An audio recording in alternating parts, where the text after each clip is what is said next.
Hi friends, welcome to my channel. தரைவாழில் போட்டு இன்றைக்கி சாப்பாடு, விரத சாப்பாடு நான் இன்றைக்கி எடுத்து வச்சுருக்கிறேன். என்னென்னு பார்க்கலாம்.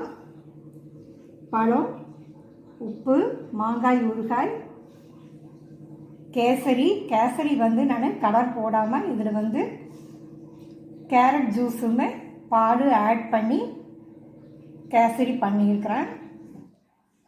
அதுக்கப்புறம் கத்திரிக்காய் உருளைக்கிழங்கு பொரியல், தக்காளி ரசம், தயிர், சாம்பார் வந்து வெண்டைக்காய் சாம்பார் வச்சுருக்கிறேன்.